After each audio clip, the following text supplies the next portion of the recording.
بله بەشداربوونا هەژمارەکە سیاستمەدار ڕەوشنبیر و ڕێخستنên کوردی لە باژارê هانۆڤەر یە ئەڵمانی بیرانîna کۆچکردنا dawî ya helbestvanê mezin cegerxwîn li dar ket.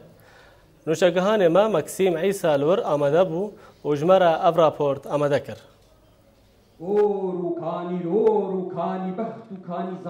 Rêxistina Almanyayê ya Partiya Demokrat a Pêşverû ya Kurd li Sûriyê roja yekşemê 11 Hêma 11 2012 li bajarê Hanoverê bîranîna 28 saliya koça dawî ya helbestvanê Kurd ê mezin Seydaya Cegerxwîn vejand. Rêxistinên Partiyên Kurd, Encumena Niştimaniya Kurd li Sûriyê û Nirtiya Bakurê Almanyayê, Yekîtî Niştimanî Kurdistan û gelek nivîskar û rewşenbîr û helbestvan û rêxistinên jinan beşdar bûbûn. Li bîranînê de kurtejiyan bîr û bûçûn, helwest, hest û helbestên cegerxwîn deng vedan. Hûn tev dizanin got Qamşlo paytexta Valentina.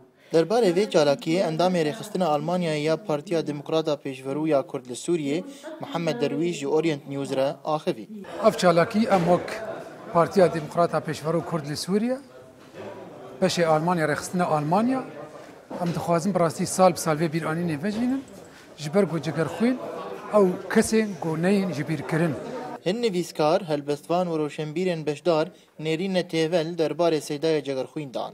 وقت من بري جود سيدايا جگرخوين كوبريه كد نافرا كلاسيكا و هلبستان ويدايا اف باوريج هلبستين ويج موجاوي مروف دكاري بگيني في باوريه بۆ من سەیدای جەگەرخوین بخوا شۆڕەشێک بوو چمکی ددەمەکە دیرۆکی هەستیار تا گۆ ئەو دەم دناو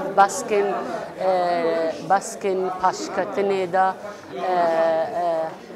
دەرکەتیە و وێدێ هەلبەستێ خوێنویسیە ئەو شۆڕەشێک بووش بۆ پێکانینا مافێ ژنێ فرعالی و پرفرای جگرخوین رهیه جگرخوین دکاری بو برنگکی جرنگان یعنی ببه دبستانک ببه دزگهکش بو دا مزراندنا بهزرا نتوی کرد رولا گلکی مزن جگرخوین دکاری بو بلیزه دا آواکرنا هلبست و بلافکرنا هلبستا کردی دا آواکرنا زمان کردی ده سیدای جگرخوین وکو هلبسوانک وکو روشنبیرک وکو تکوشرکی جواکی بێگومان یەک خاڵێکی تەنێ نکارێ لە سەیدای جەگەرخوین تەماشە بکەیان بنێرێ دەهەمی واڵاندا سەیدای جەگەرخوین ئەکتیڤ بوو. Li dawiyê helbestvan Mizgîn Hesko lêkolîner Heyder Omer ji aliyê rêxistina Almanyayê ya Partiya Pêşverû ve hatin xelat kirin.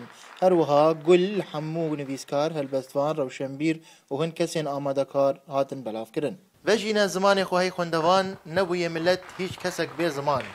Piştî 28 salan ji koçawiya dawî dengvedanên hest û helbestên Seydaya Cegerxwîn ne tenê li hundirê welat lê belê li biyaniyê jî careke din tên bihîstin. Maksîm Îsa, Orient News, Hanover.